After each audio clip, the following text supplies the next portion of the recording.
Hey, camera's on. Look up. I'm hanging out with Steve. You guys know Steve? Steven, formal Steven Griffith, author of, do you have your book? Let me see. Oh my God, he's gonna go get his book. Let me see. Hey, is it in the bag maybe? Yeah, everything's in the I have your doctor bag over here. Right over here. Look, you guys, he's got a doctor bag with, because he's off to the spa to do some saunaing and stuff when he leaves. So Steve and I are hanging out here in Newport Beach. This is his book called The Time Cleanse. You guys have heard me, maybe, if you watch any of this stuff at all, talk about this book before, because it is by far the best, most amazing book I've ever read on the subject of time. And not from a time-space continuum or time is non-linear, none of that bullshit. But what the hell are you doing with your time, and how come I can accomplish so much and some of you can't even bother doing your own dishes because you say, I don't have time. We all have the same thing. So here's what's happening. I'm in Newport Beach, California, hanging out, doing an event here for a private group. And I invited Steve to come out because he lives 5-10 minutes from 5 minutes away. 5 minutes away. So he's out here hanging out. He got to watch the whole Dan Miller show where I No, wait, Dan. I got to watch magic. I got to watch Dan perform magic for a big crowd.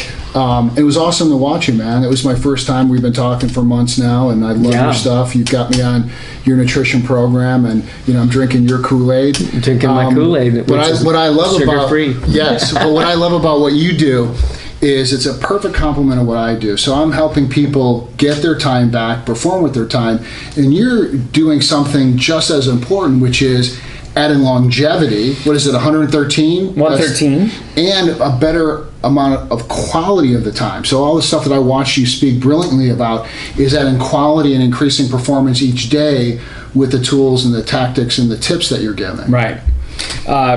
But we've been talking about doing, just so you guys know, whoever you guys are, Steve and I have been talking about doing a collaboration in the very near future, because he adds time to your day by not getting you to do some of the shit that you're doing now, to get rid of some of those time sucks that we get involved in, and I help you get more time by either adding it to the back end of your life, or like Steve just mentioned, by adding the fact that you're not going to be sick for 10 years before you die, or the fact that you're not going to be sick for 2 years before you die, or the fact that you're going to have more energy, more availability to think better, clearer, more productivity. All that kind of stuff goes into what I do from a health, nutrition, wellness perspective. Yeah, and ultimately, if we look at, one of the things I'm promoting here in the book is time is really for one thing: to create memories that matter, and a legacy you're proud of. So having more time to do that, right, more quality time, is just going to add to that. Yeah.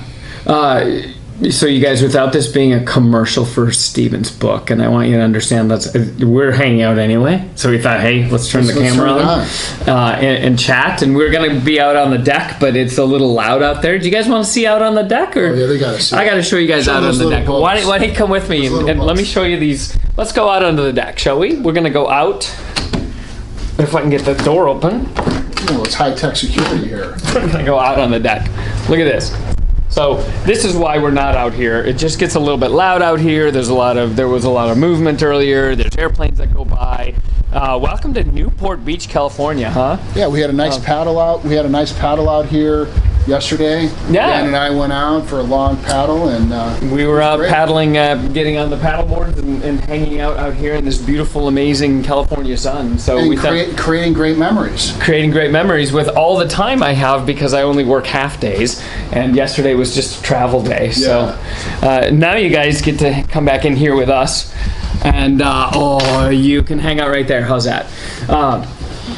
Yeah, so anyway, when we talk about time, when we talk about where you're spending time versus, I always look at time spent versus time invested. And are the things you're doing getting you more on the back end, or are you just throwing so much in that you can't even manage your day to day because you're so busy? I kind of was doing some of the stuff in here just as a natural progression to where I thought, right. What's going on? Why am I so damn busy and I'm still not making any money? One of the things I added that's even a bonus to this is I'm doing more training, is I have people do a simple assessment. What are all the things that are distracting you? Right. Next column, what are your high return on time activities? What are the things that bring you the greatest reward? Connection, motivation, purpose, money making. And then the third column, what are your low return on time activities? What are you doing? This is absolutely a waste of your time. And we actually know, when people start writing it down, it's like a food journal. Yeah. People start writing it down and they start seeing, oh my God, I'm spending 2 hours on Facebook, I'm Instagramming all day, or I'm hanging out with people that are low vibration or bringing me down. Yeah. And that's the first step, man, just really looking at it's because we know, we intuitively know. Are you taking notes? Seriously, Yes. you guys, if you're not taking notes on this, start. Get a pen, get a piece of paper, get a pencil, get a piece of paper, get your phone out and start taking notes, because I did that before Steve had his book out, before he and I ever talked. I saw that I was doing so much stuff for other people that gave me no reward. Not even, oh, this feels good in my heart. And my wheels were spinning. And I was hanging out with a bunch of trash. No offense if you used to know me then. If we're still not hanging out, that's why. But I was hanging out with people that served nothing for me. I got nothing from them other than, oh, that was a human being to hang out with. And I'm telling you right now, my life changed forever when I looked at this. Because I looked at where can I still have this huge heart impact and an opportunity to have a financial impact for me and my family at the same time. Yeah.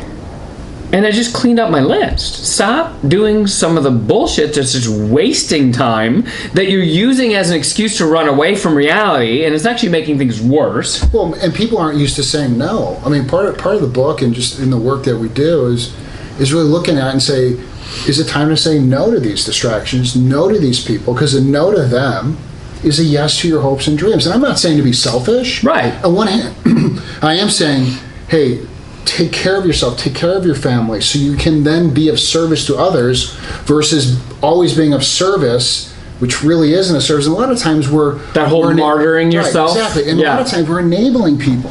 Right. We're enabling people. And so being really clear, gosh, is this being of service to them, or am I enabling people? And being really clear, practice saying no. I have all my clients, everyone I train, practice saying no. How do I say no? Have preloaded no phrases. Yeah. Already in your mind. People get freaked out. How am I going to say no? How do I end a meeting? How do I say no not to even get in a meeting? Once you have that down, then it's just automatic. Yeah. And what's going to happen? What's the worst case scenario? What? People just stop asking you to meetings? Yeehaw! Ask me to go to dinner. Yeah. I'll show you one of the no's. Yeah. Ask me to go to dinner. Hey, Steve, you want to come to dinner tonight? Dan, I really appreciate. I have a predetermined agreement with myself on weeknights that I eat at home and I get to bed early so I can train early in the morning. So I appreciate that, but I committed myself to my nutrition and my exercise.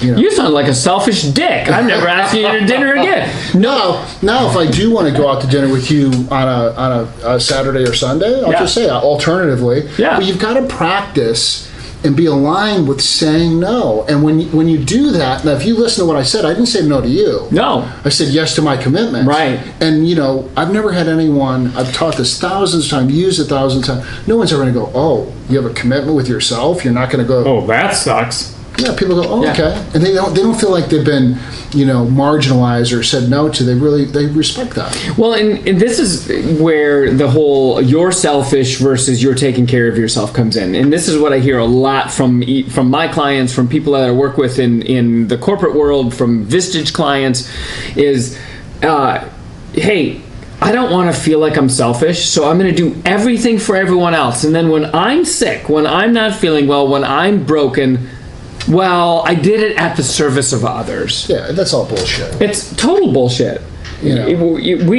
Steve heard me say two of my favorite things ever in the world today. One is hope is not a good plan. And two, no one's coming to help. You woke up in your body. It's yours. And if you don't take care of it, it's no one else's responsibility for you to be healthy. Fuck what your doctor says. You shouldn't be going to one because you're supposed to keep yourself healthy first. It's your responsibility to keep yourself healthy. Save the doctors for the car accidents and the bus accidents and the things that, for the accidents. Yes. Not for the things you're doing to yourself because you're acting like a martyr by giving all of your time away to everyone else and you can't take care of yourself. And yes, I'm talking to you, people in healthcare, because you're the worst at this. The doctors and the nurses that I know have some of the worst health out of anyone. And shouldn't you be the healthiest? You're working with sick people. Shouldn't you be taking care of yourself more than any of us? Absolutely. Yeah. Moms, dads, seriously, if you're listening to this, you owe it to your family to be a healthy individual and a shining example of what humans are capable of, instead of being somebody who constantly gets sick all the time because they use this excuse that, well, other people need me more than I need myself. Well, and it's, the number one excuse for not doing, being, or having is time. I talk about, why aren't you dating? Why aren't you going to the gym? Why aren't you, learning a new language? Why aren't you giving back? I don't have time. It's an excuse. It's an illusion. Right. And it goes back to this 100% accountability, like you're talking about, 100% accountable for my health and my actions. Well, that's related to 100% accountability to your time. That's simple. There's two excuses that we use in this country, time and money, and they're both because of time. We don't use the money excuse if time's not involved, because how do we make money? Most people will donate their time in exchange for dollars. Yeah, and every time I sit down with somebody, I worked with some a moms group of Salvation Army, some service work a couple months ago in Chicago, and 40 moms in the room, and all of them maxed out. I said, how many of you believe you can't get your time back? That there's no time. Yeah. I go, in an hour, let's check the worksheet we're going to do. 45 minutes later, every woman in there, mom, had at least 1 to 2 hours back a day. Day. That's just by changing their use of technology. And every one of them, majority of them, said one thing: I had no idea. Yeah. Yeah, because they're in a hypnotic trance. You talked about, the beta state, alpha states, all that. They're in a trance, being hypnotized by these devices. And once we get in charge of our devices, we really get in charge of everything. I completely agree. That phone is a very powerful tool, used right. Right. And a very dark tool, dark energy. It's designed like a slot machine. It is designed to be highly addictive. Every app on there is designed to keep your attention. And absolutely. hey, don't get this twisted. I know you're probably watching this on your phone on YouTube, and that's okay. That's fine if you're using this for a reason like that. But when you're just mindlessly scrolling through, or you came across this video because it's the 15th one in a row and it's just auto playing and you can't take your eyes off it, there's more life than that. Well, Dan, I like what you said today. It's like, get out underneath the sun. Get out there. Yeah. And, put your phone down, that's one of my rituals. Put everything down, get my feet in the sand or in grass, and get that sunshine in. Yeah. I mean, you said it brilliantly today, and that changes everything. Being, when I was writing, there was periods of time when I wasn't out in the sun, man, and I could feel my energy drop, and I was like, wait a second, I haven't been outside today. I won't write unless I'm outside first. Yeah. Won't do it. Great. And I'm more, for those of you that don't know, I'm in the middle of a book proposal. I'm trying to get some stuff situated so we can go pitch to some publishers this year. I won't write on my computer until I'm allowed myself some time to be outside, because we have more energy, we think better, we're more clear when we've had some nature on us. Yes. And I don't mean nature on us like, oh, I need to get snuggled by a bear. I mean, when we've had some sunshine on us, when we've been outside, we've been out of these cages that we create for ourselves, which are delicious and amazing cages, but they suck if we stay in them all day long. Yeah, absolutely. Yeah, okay, before we turned you guys on and brought you into the conversation, we were having this really interesting conversation about how most people don't want to be where they are. The majority of the people that you meet are trading time for dollars, and they don't really want to be there trading their time for those dollars. So, and I know you might address a little bit of that in here. It's been months since I've read this, and there's probably 30 books since then, but talk about that for a second. If somebody's like, hey, easy for you to say, Steve, easy for you to say, Dan, you've never had a struggle like I do. Yes, I have. If you don't know my story, you should probably learn it before you say that. But when somebody says, what do? I have to work 2 jobs to make my bills. Have to. What do I do to start getting ahead of my time? Well, part of this is what reality. Are you living in abundance, prosperity, and love, or worried out in fear? Like, where's the mindset? Because the mindset's driving everything. But really, it's assessing, who do you need to be to have what you want? See, when people are stuck and struggling or stopped, the first thing I ask them, so who do you need to be to have what you want? Yeah. And they say, what do you mean? I go, the presupposition is you're doing something right now that's keeping you there. So let's just ask the question. Who do I need to be? I need to be the guy or gal that gets up an hour early. I need the one that needs to be has a side hustle. I need to have a mindset where I'm unstoppable. There's certain things, but it only takes a little bit of energy invested in your talents and gifts to be relevant and make a difference. So if a person is doing something they don't want to do, the first question is, what do you really want to do? Right.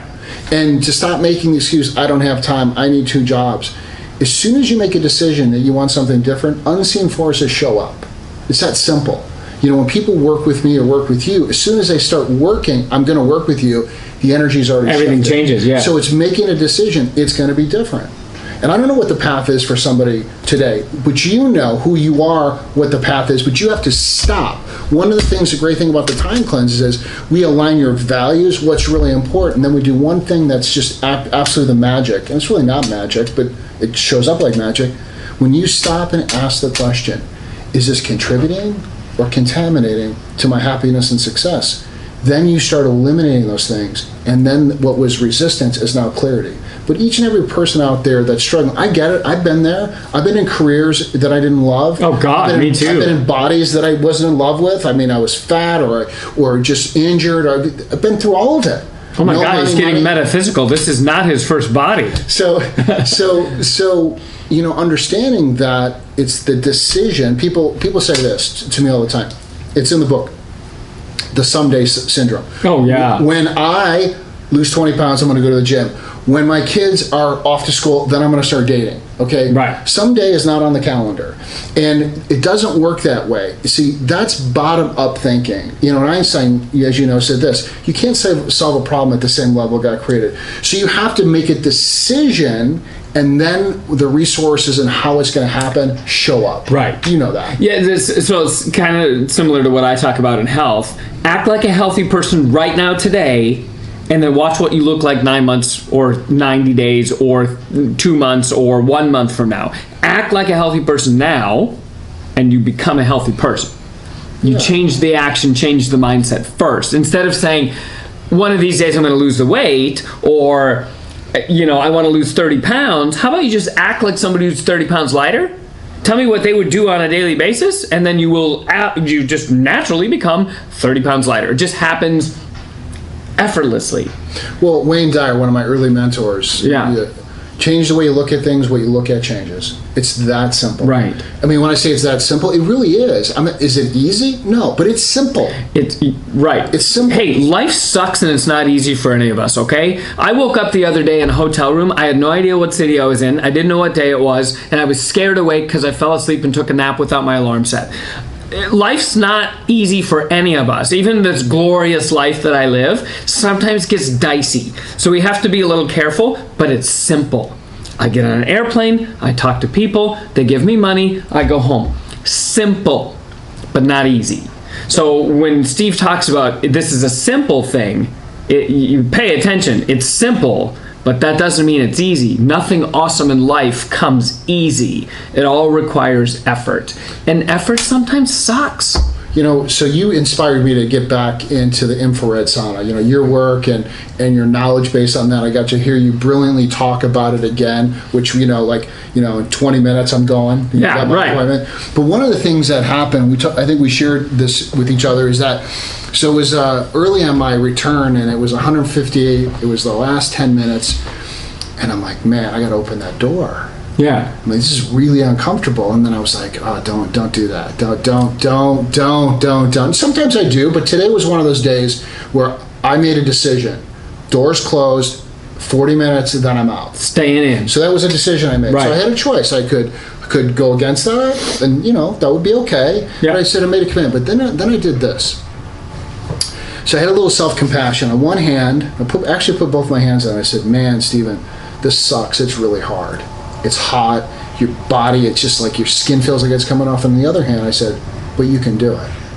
Yeah. This really sucks, and you can do it. So you can hold both things at once. It's not it sucks, I can't do it, or you got to beat yourself up. So I played this game, right? Played this game, man, it sucks, doesn't it suck, man? This really sucks. You can do it.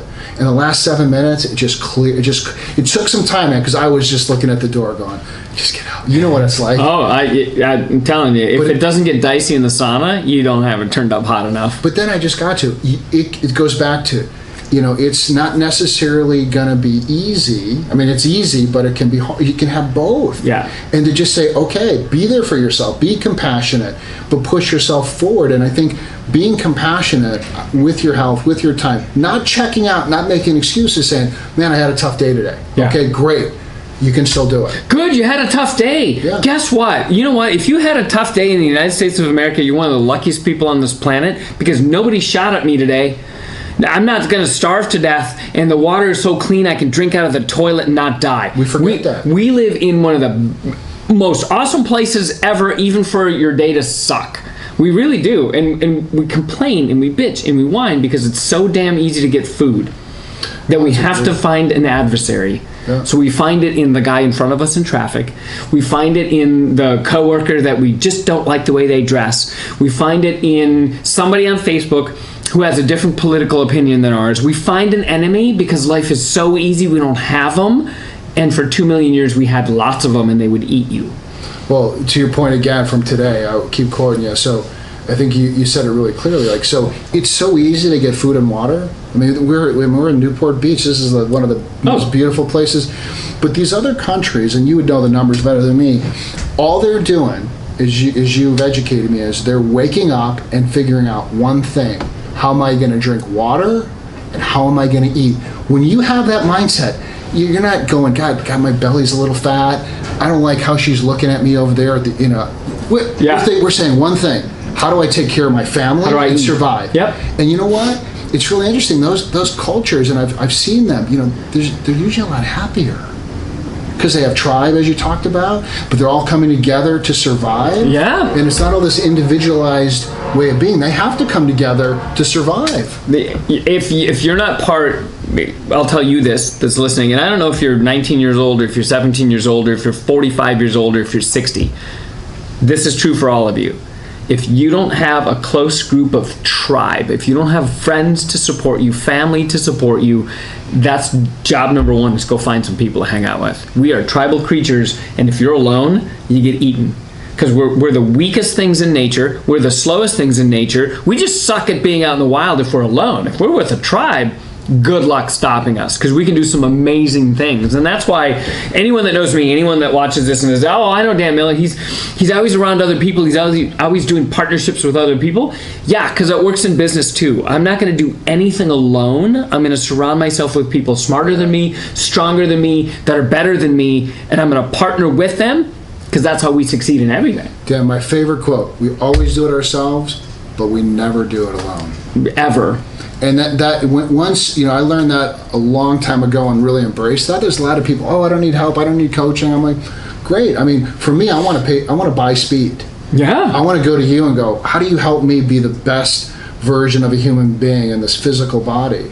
And so people ask, do I have a coach? Absolutely. Yeah. Absolutely. You're one of my coaches.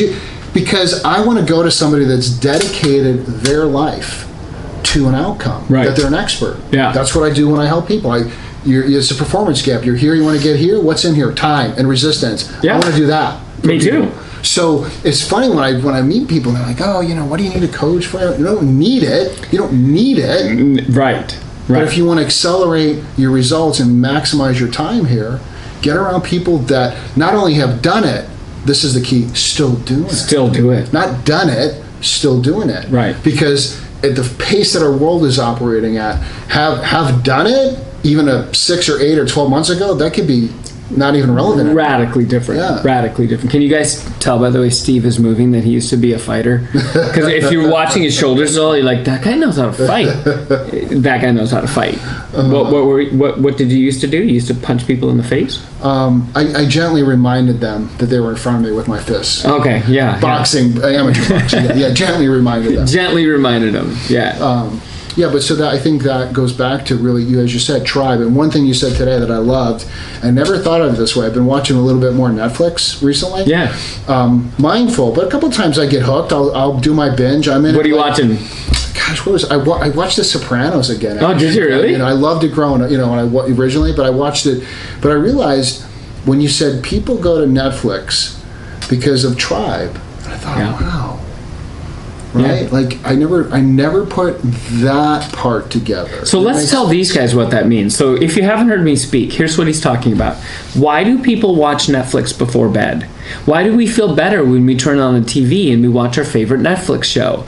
That's a very, very simple evolutionary reason. When things got weird for us, or when we used to be hunting and foraging outside, nighttime would fall, and you had a couple of jobs. Number one, get back to your tribe as quick as you can because you can't see in the dark. Your night vision sucks, and things that come out and eat slow blobs of meat water like you come out at night and they eat you because they can see in the dark. So rule number one in your evolutionary past, get to your tribe by the time it's dark outside or things get dicey. Number two, light that fire. Get that fire lit to keep the monsters that eat humans away from the outside, and that's where you're going to cook your food. So a bright light with people around is what made you feel safe in the past. Yeah.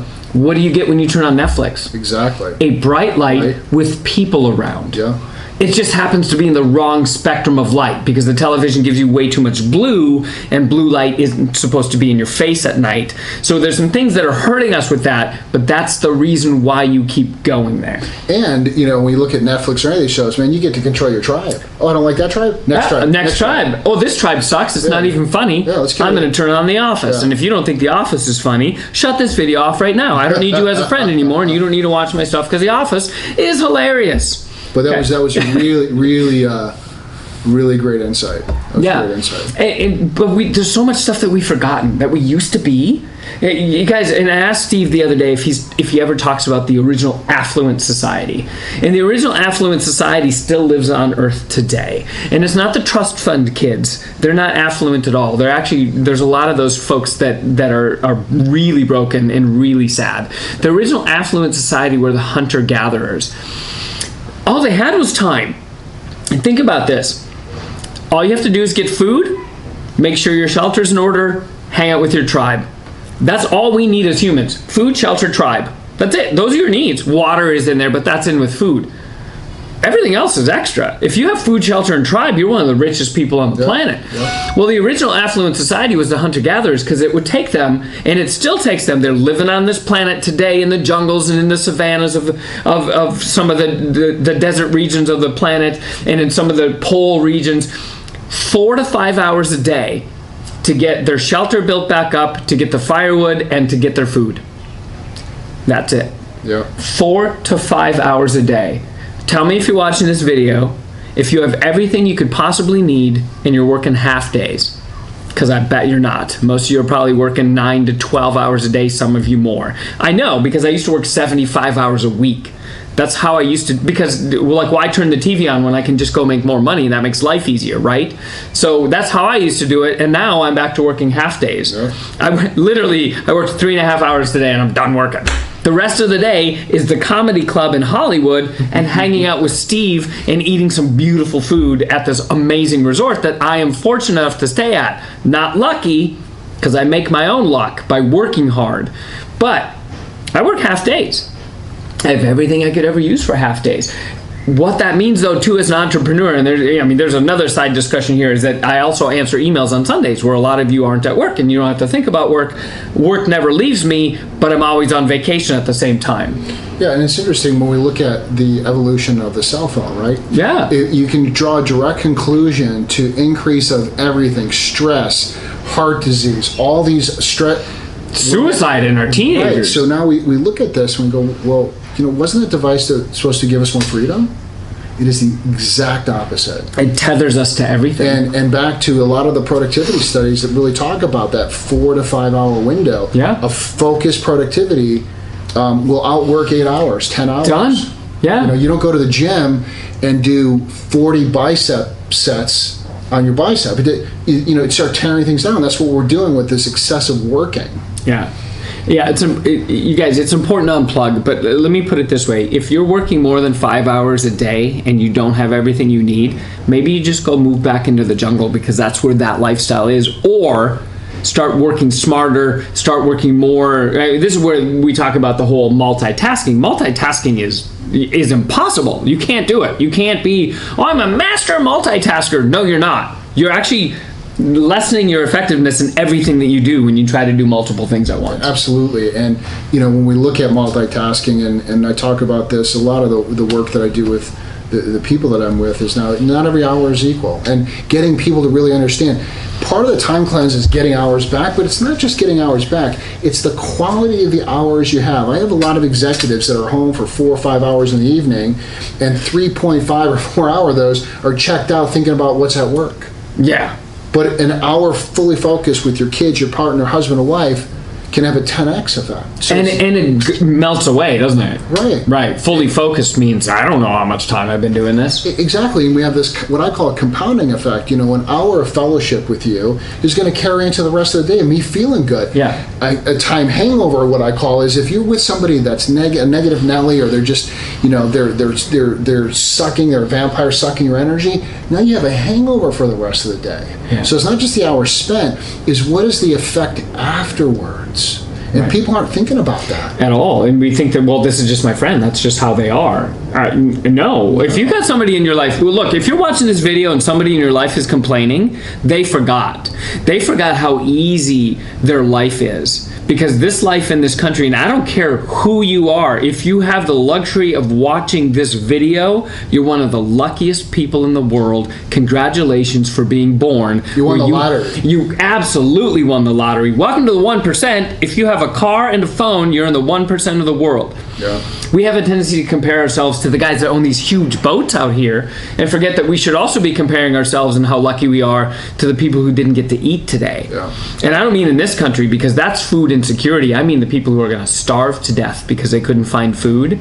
And that's 25,000 people a day die on this planet because they can't eat. That's a UNICEF number. If you want to go look that up, it's Googleable. It's pretty easy to find a really good source on that. We have an issue with forgetting how amazing our life is, yes, even when it sucks. We're better off than most of the rest of the world. Yeah. I think I read a number, 80%. 80% of the world's population, let that sink in, there's 7.5 billion of us. 80% of them spend the whole day just trying to find food.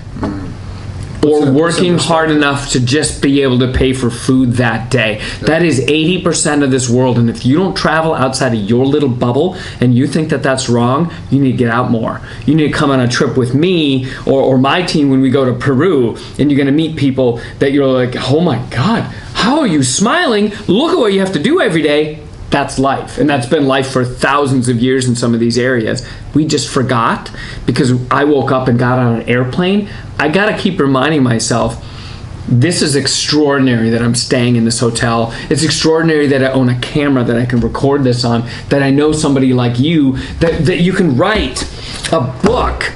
This is extraordinary. We should remind ourselves of that. Not how lucky we are, maybe how fortunate. Because I won the lottery because my parents had me here. Oh, yeah. I mean, I win just for being born on soil in America. Absolutely. I won. So, yeah, I've got some advantages already. I also won the lottery in that my skin is this color. Yeah. Right? But us Russians from Germany, that's how our skin looks. So I won the lottery for that reason alone, and for the fact that I was born here. I'm pretty fortunate, but there's still some people that are just as fortunate as me that can't get up out of the gutter because they fell into something. Not hard luck, because hard luck is easily outworked. You can outwork hard luck any day. And I know that because that's where I came from. None of the stuff I got was gifted to me. I had to work for everything. So, effort. Effort in a really intelligent way to maximize that word right there. The more effort you put in, the easier it is for you to get more of this, the more of this, the more you can do amazing, amazing things with your life. Yeah. I mean, it's the number one researched phrase on when you Google self-help phrase, time. is 4 times more Google than sex and money. It's the Pew Research, the number one thing people want. Yeah. They don't want more money. I mean, we want more money, but time was about We only want more money to get more time. Right. I don't know a single person who's watching this video is like, no, I just want more money to have more money. So we just look at it now. You're looking for the vacation. You're looking it for does for us. Yeah, what the money will do for us, and it comes back to time. I want more time with my kids. I want more time with my family. So here's I'm going to give you a tip that changed my life forever. Turn the big blue box off more often than you do now. Yeah. The big blue box, the TV that's on your wall. I didn't have one for 3 or 4 years. I had no TV. There was no way to watch TV except on my phone, and that sucks, so I just didn't do it. And in that time frame, I had a full-time job during the day, a full-time job on nights and weekends. That's 2, count them, 2 full-time jobs. Both of them paid me very well. And I did 2 master's degree programs at the same time while I was studying to be a private pilot. All of that stuff happened because you turned the big blue box off, and you'd be surprised at what you can accomplish if you're not tied and tethered to that escape from reality that most of us have. I'll turn the TV on now. It's to watch something funny and to be entertained. Yeah. You know what's way more fun than that? Going to the comedy club live and seeing your favorite comedians for $15. Yeah. Way more fun. And I get social interaction, and I get to be outside along the way. Turn the big blue box off way more often than you're doing now, and tell me how much more time you get from doing that alone. And then if you want to, this is just me, because I like to read, that's how I get information, you should buy this book. You should tell Steven, that's him right there, that's him right there, you should tell him that you know me, and I bought this because of Dan. I'm not getting shit for this, you guys. I'm not plugging this because I want kickbacks from Steven's book. I want you to do this so Steven knows you saw a video and you're like, damn it, that changed my life, man. I really needed to hear that. And I want everyone to have it for one reason, to change the relationship with time, but ultimately to have time to make memories that matter and have a legacy they're proud of when they leave this planet. So that's the end of the story of what it's here. It's to have time that makes a difference, and that we left this place better than we found it. I don't know a better way to finish a video than leave this place better than you found it.